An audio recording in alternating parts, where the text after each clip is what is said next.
Assalamu alaikum wa rahmatullahi wa barakatuh. Welcome to all my sisters. This is Sayyida Al Salaam with you. I'm an Australian certified Muslimah counselor, and I welcome you back to our series, Entering Ramadan with Empty Hearts and a Heavy Heart. Empty hands and a heavy heart. Bismillah ar-Rahman ar-Rahim. Let's start. Let's begin by simply arriving. Wherever you are, take a gentle, full breath. Inhale and exhale, releasing the mental list of what needs to happen after this meeting. Let's do that 2 more times. Inhale a sense of peace. Exhale the need to perform. Inhale the intention to connect. Exhale the fear of not getting it right. Over the past 3 weeks, we have done profound work. We diagnosed our patterns, learned to delegate our burdens, and realigned our deepest desires towards our true Qibla. We have, in essence, pointed our hearts in the right direction. But now, a very real question arises. How do we speak?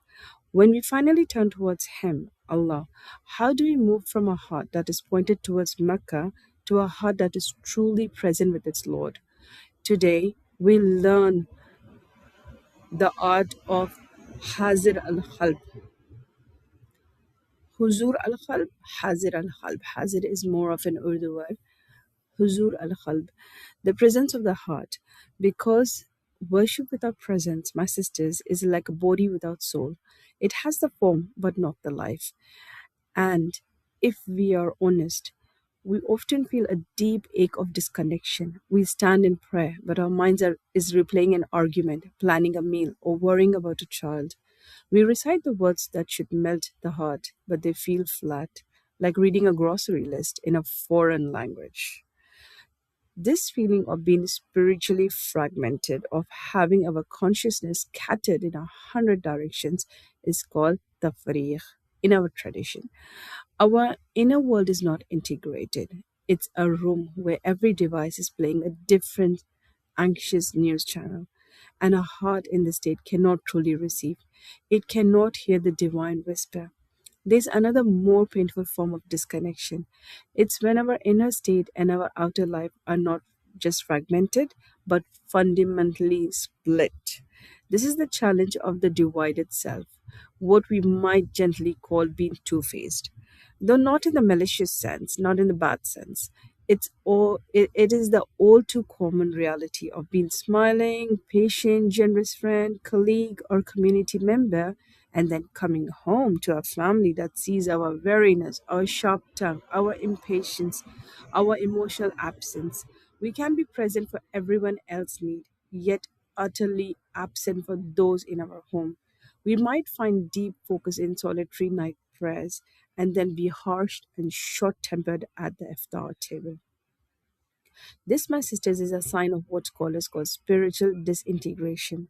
The presence we cultivate in our ritual worship has not yet cemented the fabric of our character, our khuluq. It is not translated into the presence with Allah's creation, starting with those under our own roof.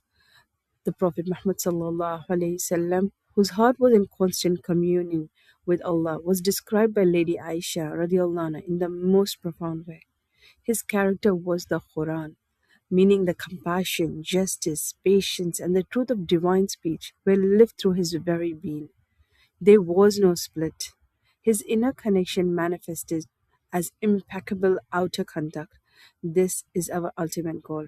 Not just moments of spiritual presence, but a life of integrated presence.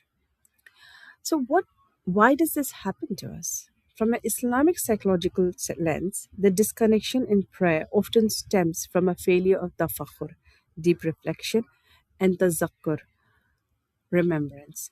The link between our tongue and our heart has been so how do I say broken by the constant noise of the world, the digital chatter, the mental to-do list, the unresolved emotions we carry. We have forgotten the art of being in one place at one time. I'm sure many of you resonate with this. I mean, you have your laptop on your lap or on the desk table with the mobile in your hand, and I'm sure you're reading off some notes or doing something. You're not present, you're not there, or chatting to somebody. Or even the TV might be even on. I mean, you are so scattered. You never live in the moment.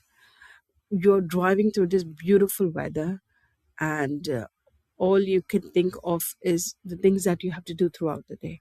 You don't see the pink sky. You don't see the beautiful birds. You don't see any of it.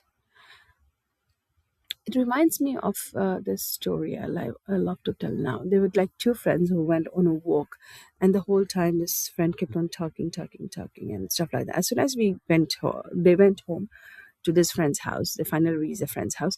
He picked up his son and he put him on his lap, and he was saying that, we just came from our evening walk with my friend, and I saw this beautiful kitten, and I saw that it had this most beautiful color. And while we walked even further, I saw these beautiful lights. And did you see how the neighbors had decorated their house? I really love that. So the other friend who walked with him, he was like, I never saw any of those things. And how did he see all these things? So he was present in that walk, even though he was listening. Maybe he was still present. He went looking around and so on, being present in that walk. The divide between our public and private selves often come from a place of depleted resources. We are running on empty. We give our best emotional and spiritual energy to the outer world.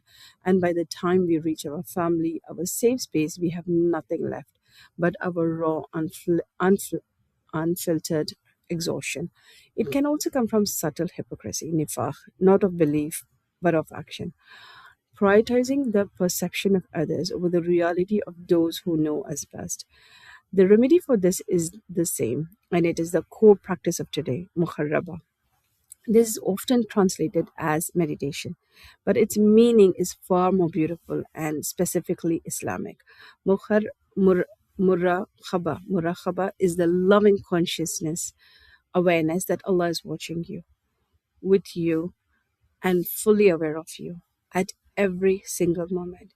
It is internalizing the verse, and He is with you wherever you are. This is not a burden of surveillance, as Shaitan would like us to believe. This is the ultimate comfort. You are never alone. You are never unseen. The one who loves you the most perfectly is witnessing not just your action, but your struggle, your effort, your silent sigh, your silent whisper, your silent dua. When we cultivate murakhaba, we begin to heal the fragmentation. We cannot be mentally compiling a grocery list if we are truly aware that we are standing before a Samir. We cannot be harsh with our child if in that moment we remember that Ar Rahim is witnessing how we use the mercy He has given us. Let's draw inspiration from our history. Consider the story of Umar bin Khattab radiallahu anhu. Before and after his Islam, before he was known for his fierce temper and strength, after accepting Islam, the strength did not disappear, but it was integrated with new consciousness of Allah. His presence with Allah transformed his character. He became the strong leader who could also be found crying in prayer at night, the powerful ruler who carried sacks of flour on his back for a poor family. His public justice, his private humility were two sides of the same coin, minted by his constant deep reflection on how to get better, how to be a better Muslim. Now, let me share a personal anecdote from a sister. I'll call Fatima. Yeah, Fatima was Fatima was the most beloved volunteer at mosque, always organizing, always smiling. But at home, she was drained and irritable. Her teenage daughter once said to her, "Mum, I wish you would look at me the way you look at your phones when you're answering mosque emails." That was the spear to Fatima's heart. She realized her community phase was a mask that was cracking the foundation of her own home. Her turning point was small but powerful. She began to practice deep reflection during her commute home. She would meditate. She would turn off any podcast, instead say, "Ya Allah, help me to cross the threshold of my home with the same consciousness and presence I try to have it.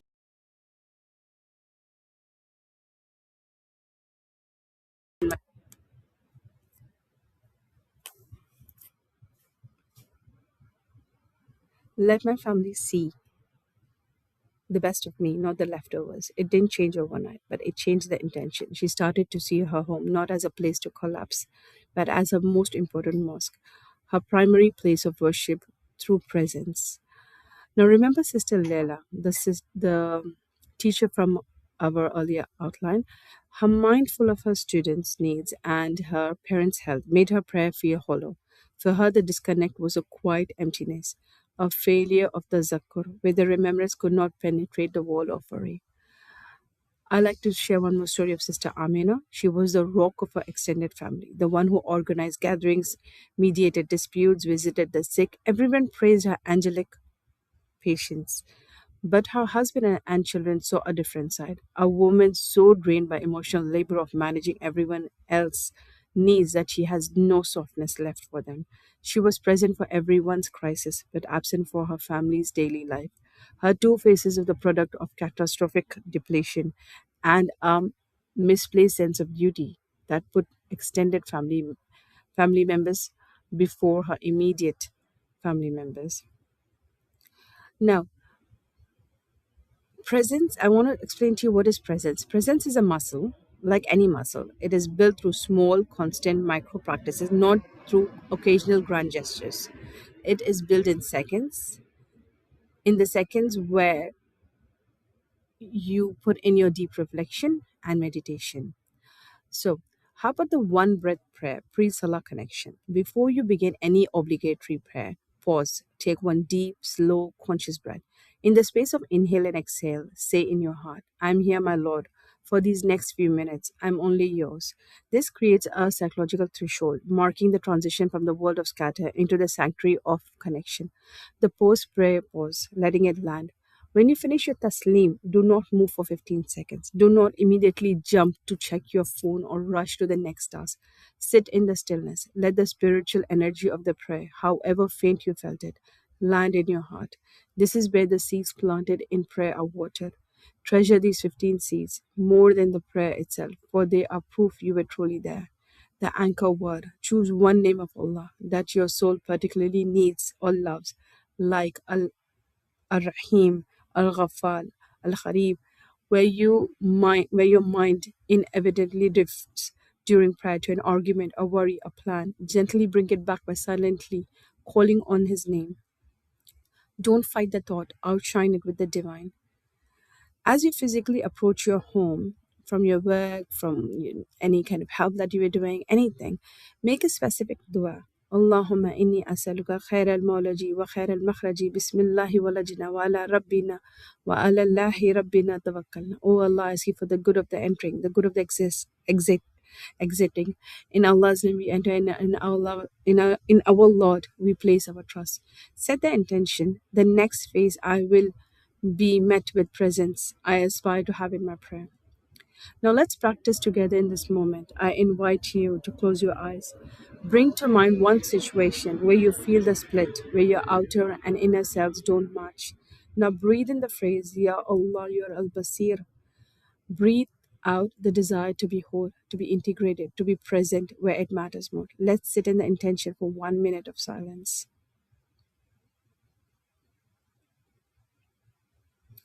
Now, let's close by asking Allah to grant us the grace of true integrated presence in our prayers, in our homes, in our corners, in every corner of our lives.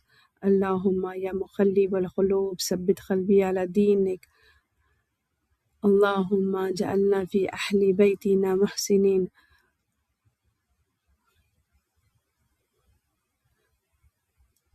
O Allah, make us within our households those who do good, who are successful, who are faithful, who are mindful through your remembrance.